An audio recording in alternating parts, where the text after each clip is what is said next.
الحمدللہ رب العالمین والعاقبۃ للمتقین والصلاة والسلام علی سید الانبیاء والمرسلین اما بعد فاعوذ باللہ من الشیطان الرجیم بسم اللہ الرحمن الرحیم واقم الصلاة لذکری آمنت باللہ صدق اللہ العظیم وصدق رسولہ النبی الکریم الامین نحن على ذلك لمن الشاهدين والشاكرين والحمد لله رب العالمين ان الله وملائكته يصلون على النبي يا ايها الذين امنوا صلوا عليه وسلموا تسليما اللهم صل على سيدنا ومولانا محمد وعلى ال سيدنا ومولانا محمد وبارك وسلم الصلاة والسلام عليك يا سيدي يا رسول الله وعلى آلك واصحابك يا سيدي يا حبيب الله. سامعین محترم، آج انشاءاللہ وزیر درس کا آغاز کرتے ہیں۔ سب سے پہلے جو آج ہم نے درس شروع کرنا ہے وہ ہے نماز کی فضیلت۔ نماز کی فضیلت کیا ہے؟ اللہ تعالیٰ قرآن کریم کے اندر ارشاد فرماتا ہے وَأَقِمِ الصَّلَاةَ لِذِكْرِي، فرمایا کہ میری یاد کے لیے نماز کو قائم رکھو، فرمایا کہ میری یاد کے لیے نماز کے قائم رکھو۔ اور اللہ تعالیٰ دوسرے مقام پر فرماتا ہے ان الصلاۃ کانت علی المؤمنین کتابا موقوتا، فرمایا کہ بے شک نماز مسلمانوں پر وقت مقررہ پر فرض ہے۔ اللہ تعالیٰ دوسرے مقام پر فرماتا ہے کہ ھدی للمتقین الذین یؤمنون بالغیب ویقیمون الصلاۃ ومما رزقناہم ینفقون، فرمایا کہ یہ کتاب پرہیزگاروں کے لیے ہدایت ہے اور جو غیب پر ایمان لاتے ہیں اور نماز قائم رکھتے ہیں، فرمایا کہ جو ہم نے انہیں دیا اور ان میں سے ہماری راہ میں خرچ کرتے ہیں۔ آگے فرمایا کہ وَأَقِیمُوا الصَّلَاةَ وَآتُوا الزَّکَاةَ وَارْکَعُوا مَعَ الرَّاکعِینَ، فرمایا کہ نماز قائم کرو، زکوٰۃ ادا کرو، وَارْکَعُوا مَعَ الرَّاکعِینَ، فرمایا کہ رکوع کرنے والوں کے ساتھ رکوع کرو۔ اور سرکار مدینہ صلی اللہ علیہ وآلہ وسلم نماز کی اہمیت اور فضیلت بتاتے ہوئے یہ بیان فرمایا کہ اسلام کی جو بنیاد ہے وہ 5 چیزوں پر رکھی ہوئی ہے۔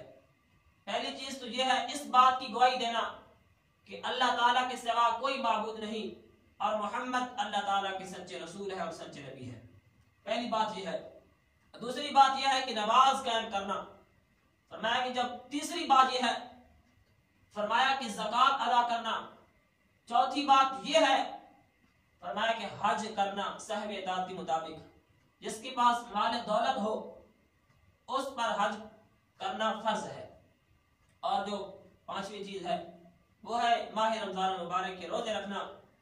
اور ایک اور حدیث شریف کے اندر آتا ہے نماز کی فضیلت کے بارے میں، میرے آقا مولا صلی اللہ علیہ وسلم نے ارشاد فرمایا کہ اگر تمہارے کسی گھر کے صحن میں کوئی نہر ہو اور وہ بندہ دن میں ہر روز اس میں 5 مرتبہ غسل کرے تو کیا اس کے جسم پر محل باقی رہ جائے گی کہ نہیں؟ تو صحابہ نے عرض کیا یا رسول اللہ صلی اللہ علیہ وسلم، فرمایا کہ نہیں۔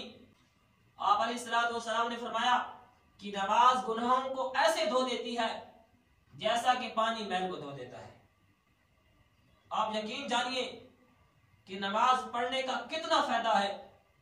اور ایک اور حدیث پاک ہے حضرت ابو ذر غفاری رضی اللہ عنہ فرماتے ہیں کہ میرے آقا مولا صلی اللہ علیہ وآلہ وسلم سردیوں کے موسم میں بحر تشریف لے گئے اور درختوں کے پتے جھڑتے ہوئے دیکھے تو آپ علیہ الصلوۃ والسلام نے ایک درخت کی 2 شاخیں پکڑ کر انہیں ہلایا اور ان سے پتے جھڑنے لگے۔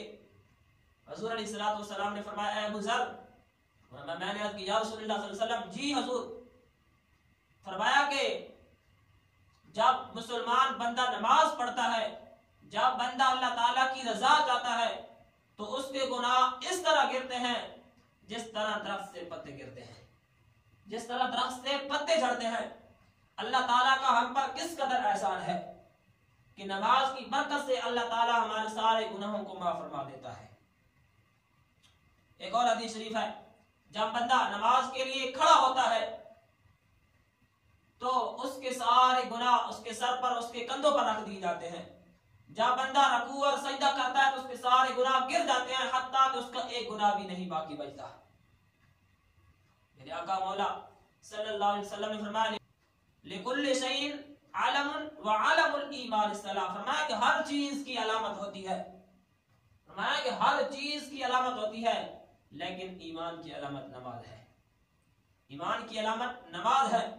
اور میرے آقا مولا صلی اللہ علیہ وسلم نے یہ بھی فرمایا ان اول ما يحاسب بالعبد يوم القیامت صلاته، فرمایا کہ جب قیامت کے دن سب سے پہلے بندے کا جو حساب ہو لیا جائے گا وہ سب سے پہلے نماز سے لیا جائے گا، نماز سے لیا جائے گا۔